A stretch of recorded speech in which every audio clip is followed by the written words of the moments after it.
বলতেছি যে রহমতের পর্ব তো চলে গেল, মাগফিরাতের পর্ব তো চলে গেল, রাগ হয়ে যাবেন? হ্যাঁ, তৃতীয় দিন চলতেছে মাগফিরাতের, ঠিক না? হ্যাঁ, আচ্ছা বলেন তো, আপনি ডেলি কয়বার মাপ চাইছেন? একজন বলুক যে আমি ডেলি 1000 বার মাপ চাইছি। ইস্তেগফার তো মাপ চাওয়া কি বলে? ইস্তেগফার তো মাপ চাওয়া কি বলে?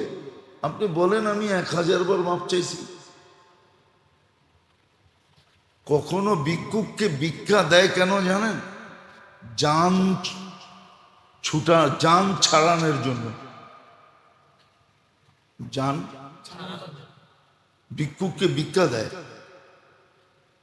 কেন? প্রথমে এক পায়ে ধরছে, পরে 2 পায়ে ধরছে, পাও ছেড়া হাতে ধরতেছে, আবার জামায় ধরতেছে, আবার পিছে টাইনা ধরতেছে।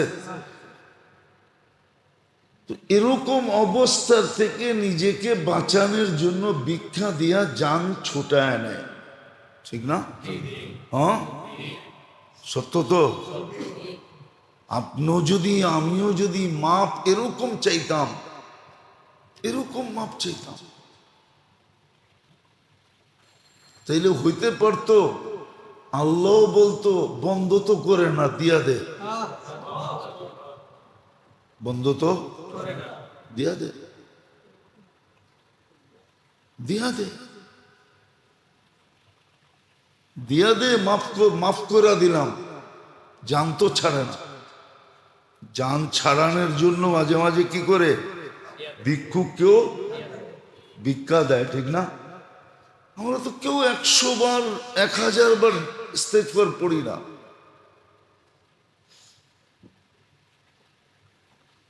রাগ হবেন না, বলেন পড়লে যে আমি এই 3 দিনে প্রতিদিন ডেলি 1000 বার ইস্তেগফার করছি, আল্লাহর কাছে মাপ চাইছি। কেননা মাপের পর্ব তো চলতেছে, ঠিক না? পর্বটা কি? আমি মাপ চাইছি 1000 বার ডেলি, যে আল্লাহ মাফ করে দেন, আল্লাহ মাফ করে দেন, আল্লাহ মাফ করে দেন। না ভাবতেছি মাপের দরকার কি, ঠিক না? টাকা তো আছে, বাড়িওয়ালা তো আমি, ব্যবসায়ী তো আমি, ঠিক না? মানুষ আমারে সালাম দেয়, ফেরেশতা দিবে না কেন, ঠিক না? এটা ভাবতেছি না, তাইলে পড়ি না কেন বলেন? শয়তান তো আবদ্ধ, তারপরও পড়ি না কেন? মানতাম যে শয়তান আমাকে পড়তে দেয় না, ও তো আবদ্ধ, পড়ি না কেন? পড়ি না যখন, তাইলে ভাবতেছি যে আমাদের সবার মনে যে মাপ দিয়ে কি হবে? আপনি মাপ দিলেই কি আর না দিলেই কি, ঠিক না? আমার বাড়ি আছে, আমি বাড়িওয়ালা, আমি টাকাতিয়া, টাকা আছে আমার, আমি পদস্থ, আমার আধিপত্য আছে, আমি সম্পত্তির মালিক, আমি বড় ব্যবসায়ী, আমি অমুক সমুক তমুক, ঠিক না? হ্যাঁ, নইলে পড়ে না কেন? আমাকে বুঝান কেন পড়ে না? মাগফিরাতের পর্ব আরো মাপ চায় না।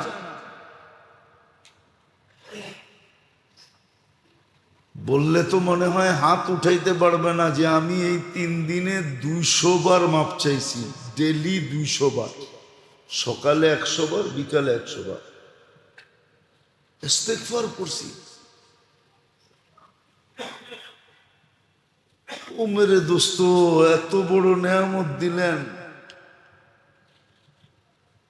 এত বড় নেয়ামত পাওয়ায় দিলেন নিজের দয়া দ্বারা। দয়া যদি না হইতো তাহলে আপনি আর আমি নেয়ামত পাইতাম না।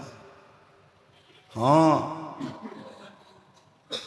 আপনি আর আমি নেয়ামত পাইতাম না যদি দয়া না হইতো। দয়া তাইলে রমজানের আগেই উঠায় নিয়ে নিতেন, তাইলে অপেক্ষা করাইতেন না যে রমজান আসুক তোকে উঠায় নিব।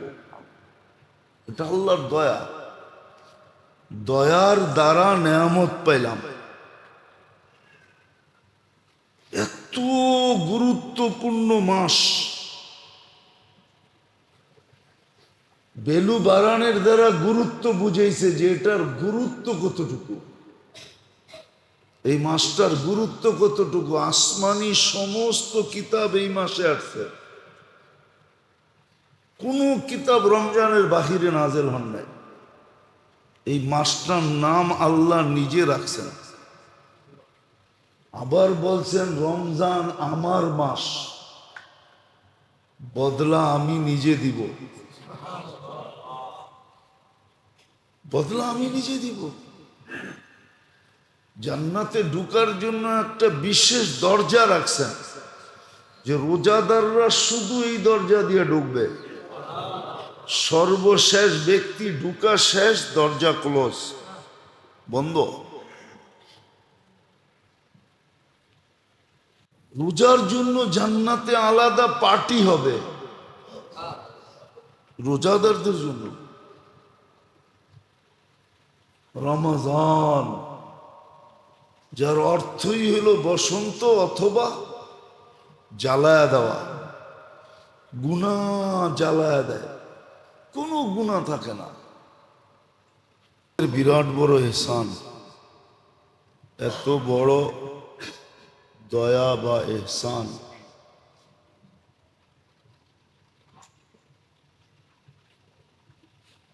যেটার ধারণা করা বা উপলব্ধি করা আমাদের জন্য বড় কঠিন।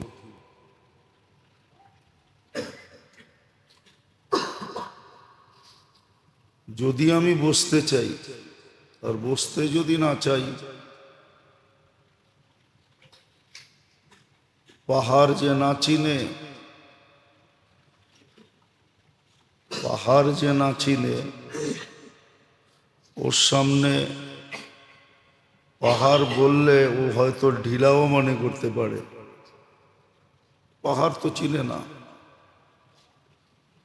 তো ঠিক এরকমই আল্লাহর বড় ইহসান, বিশেষ ইহসান আর সবচেয়ে বড় ইহসান যে রমজানের মতন নেয়ামত আমাদেরকে আল্লাহ পাওয়ায় দিয়েছেন। নেয়ামত বললাম, আবার নেয়ামতের ভিতরও একটা মানুষের জীবনে, বিশেষ করে মুসলমানের জীবনে, উম্মতে মুহাম্মদীর জীবনে সবচেয়ে বড় নেয়ামত, সবচেয়ে বড় নেয়ামত পাওয়ায় দিয়েছেন আমাদের জীবনে। মুসলমানের জীবনে রমজান পাওয়ার চেয়ে বড় কোনো নেয়ামত নেই। কিন্তু নেয়ামত বড় হলে কি হবে? বড় হলো বটে, কিন্তু কেউ যদি গুরুত্ব না দেয় তাহলে এই বড়র কোনো বড়ত্ব থাকে না। কেউ যদি গুরুত্ব না দেয়, মূল্যায়ন না করে, তাহলে বড়ত্বের বড়ত্ব থাকে না, শেষ হয়ে যায়। সবচেয়ে বড় নেয়ামত বটে, কিন্তু আমাদের কাছে তো গুরুত্ব নেই, আমরা মূল্যায়ন করতেছি না। দুনিয়ার বিষয়টা কিন্তু ভিন্ন, আখিরাত বা দ্বীনের বিষয়টা ভিন্ন। দুনিয়ার বিষয়টা ভিন্ন। দুনিয়ায় বড় মানুষ থাকে তো থাকে কতক্ষণ? দুনিয়ার প্রত্যেক জিনিসের মেয়াদ আছে, মেয়াদ পর্যন্ত, সময় পর্যন্ত সে বড় থাকতে পারবে। চাকরি যতদিন আছে অতদিন সবাই সেলুট দিবে,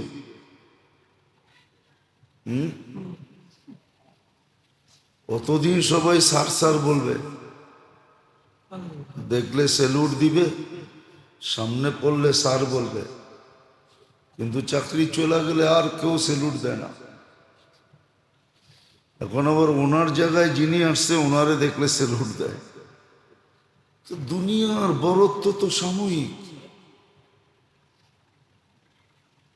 মেয়াদ আছে, সীমারেখা আছে, কিন্তু আখেরাতের বড়ত্ব, আখেরাতের নেয়ামত, এটা তো চিরদিনের জন্য। এটা চিরদিন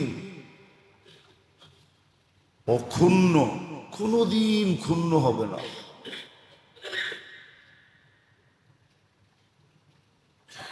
মর্যাদা চিরদিন থাকবে, চিরদিন মর্যাদা থাকবে, স্পেশালিটি চিরদিন থাকবে।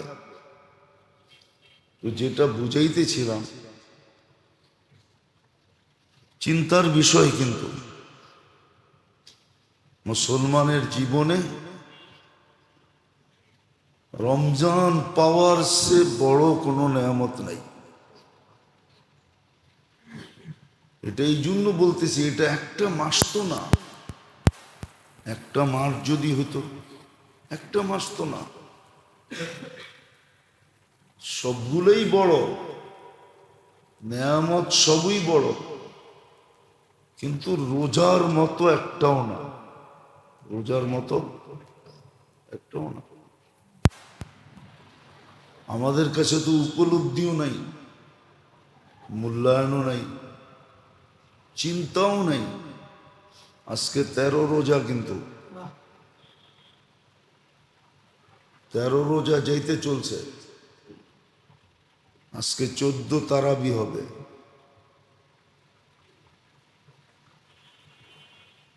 দেখতে দেখতে 30 দিন চলে যাবে, চলে যাবে।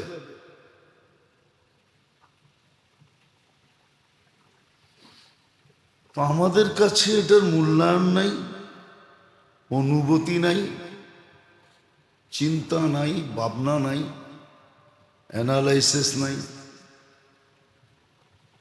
যে কত বড় নেয়ামত পেলাম। পিছনের কথা আবার ওটাই না আনতেছি। যদি বড়ই না হইতো, যদি বড়ই না হইতো, তাহলে 2 মাস পর্যন্ত হাত পাইতা কেন বসেছিলেন? আল্লাহ রসুল কিন্তু 2 মাস পর্যন্ত হাত পাচ্ছেন। আপনাকে আমাদের দোয়া শিখাইছেন, বারিক লানা ফি রাজা বা শাবান। এটা দোয়া ছিল না, এটা তো হাত পাতা ছিল। 2 মাস টানা হাত পাইতা ছিলেন যে আল্লাহ মেহেরবানি করে একটু ছোঁয়া লাগায় দেন, একটু ছোঁয়া লাগায় দেন, পাওয়ায় দিয়েন, পাওয়ায় দিয়েন, পাওয়ায় দিয়েন। আরো দেখাইলে অনেকগুলো দেখানো যায়। দেখাইতে দেখাইতে আজকে দিন কাটায়া দেওয়া যায় যে কত বড় নেয়ামত। কত বড় নেয়ামত। হাদিস থেকে বলতেছি, হাদিস থেকে কত বড় নেয়ামত যে আপনি নিজে দেখতেছেন আপনার মুখে দুর্গন্ধ, দুনিয়া দেখতেছে দুর্গন্ধ, কিন্তু আল্লাহ বলে দুর্গন্ধ না, মুস্ক আম্বরের মতো সুঘ্রাণ। তাহলে আপনার দুর্গন্ধকে আল্লাহ কি বলতেছে? এটা তো রোজাদারদেরই, ঠিক না? না বেরোজদারের? তাহলে কত বড় নেয়ামত, কত বড় নেয়ামত যে সেহেরি সময় শেষ হওয়ার থেকে নিয়ে ইফতার পর্যন্ত আপনি দেখতেছেন না, আমি দেখতেছি না, কিন্তু ফেরেশতা বৈশা বৈশা আপনার আমার জন্য দোয়া করতেছে।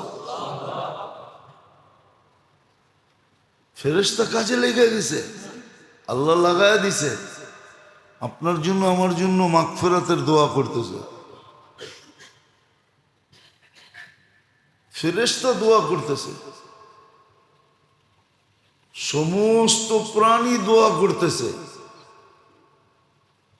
যে আল্লাহ আপনার জন্য সবকিছু ছেড়ে দিল, সব আছে তারপরও সব ছেড়ে দিছে, আছে কিন্তু সব, তারপরও সব ছেড়ে দিছে। মাফ করবেন না? কত বড় নেয়ামত, কত বড় গুরুত্বপূর্ণ বিষয়। সব কিছু দোয়া করে, সব কিছু দোয়া করে, সব কিছু দোয়া করে। কিন্তু আফসোস তো এইখানেই, এতটুকুই তো শেষ না, এতটুকুই শেষ না। এত বেলু বাড়ায়া দিলেন, গত জুমাও কিন্তু দেখাইছি, এবাদতের বেলু এত বাড়ায়া দিলেন। এবাদতের বেলু বাড়াইছেন না বাড়ান নাই? এবাদতের বেলু বাড়ায়া দিছেন, তসবিহাতের বেলু বাড়ায়া দিছেন, বেলু বাড়ায়া দিছেন।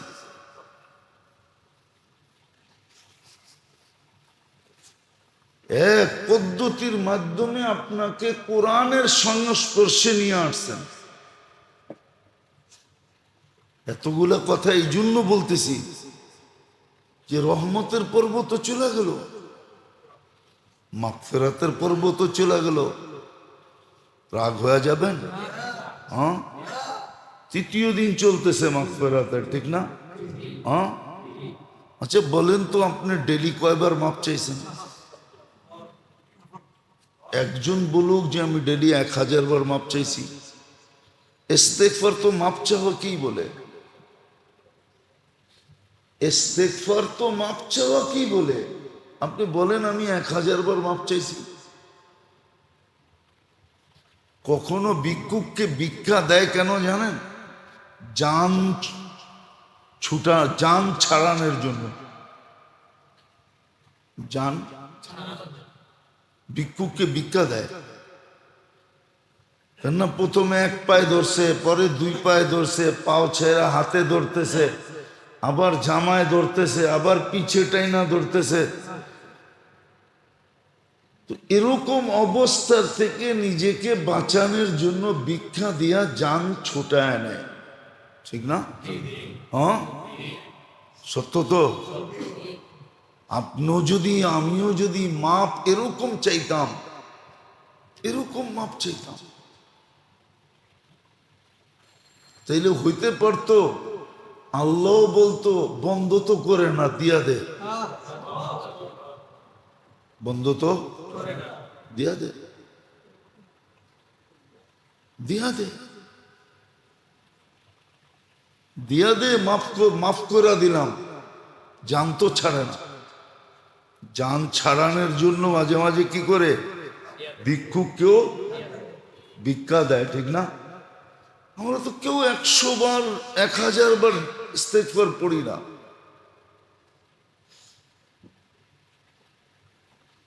রাখবেন না, বলেন পড়লে যে আমি এই 3 দিনে প্রতিদিন ডেলি 1000 বার ইস্তেগফার পড়ছি, আল্লাহর কাছে মাপ চাইছি। কেননা মাপের পর্ব তো চলতেছে, ঠিক না? পর্বটা কি? আমি মাপ চাইছি 1000 বার ডেলি, যে আল্লাহ মাফ করে দেন, আল্লাহ মাফ করে দেন, আল্লাহ মাফ করে দেন। না ভাবতেছি মাপের দরকার কি, ঠিক না? টাকা তো আছে, বাড়িওয়ালা তো আমি, ব্যবসায়ী তো আমি, ঠিক না? মানুষ আমারে সালাম দেয়, ফেরেশতা দিবে না কেন, ঠিক না? এটা ভাবতেছি না, তাইলে পড়ি না কেন বলেন? শয়তান তো আবদ্ধ, তারপরও পড়ি না কেন? মানতাম যে শয়তান আমাকে পড়তে দেয় না, ও তো আবদ্ধ, পড়ি না কেন? পড়ি না যখন, তাইলে ভাবতেছি যে আমাদের সবার মনে যে মাপ দিয়ে কি হবে? আপনি মাপ দিলেই কি আর না দিলেই কি, ঠিক না?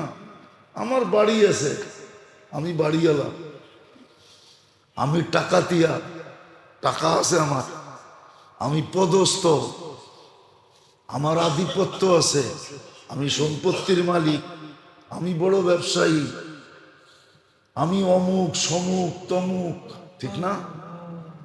হ্যাঁ, নইলে পড়ে না কেন? আমাকে বুঝান কেন পড়ে না? মাগফিরাতের পড়বো আরো মাপ চায় না।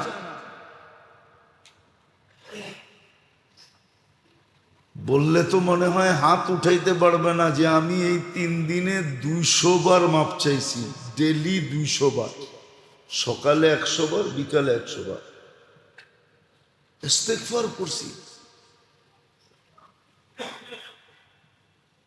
ও মেরে দোস্ত, এত বড় নেয়ামত দিলেন,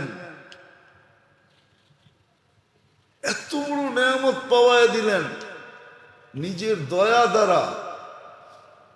দয়া যদি না হইতো তাহলে আপনি আর আমি নেয়ামত পাইতাম না। হ্যাঁ, আপনি আর আমি নেয়ামত পাইতাম না যদি দয়া না হইতো। দয়া তাইলে রমজানের আগেই উঠায় নিয়ে নিতেন, তাইলে অপেক্ষা করাইতেন না যে রমজান আসুক তোকে উঠায় নিব। এটা আল্লাহর দয়া। দয়ার দ্বারা নেয়ামত পাইলাম। এত গুরুত্বপূর্ণ মাস, বেলু বারানের দ্বারা গুরুত্ব বুঝাইছে যে এটার গুরুত্ব কতটুকু, এই মাসটার গুরুত্ব কতটুকু। আসমানি সমস্ত কিতাব এই মাসে আসছে, কোন কিতাব রমজানের বাহিরে নাজেল হন নাই। এই মাসটার নাম আল্লাহ নিজে রাখছেন।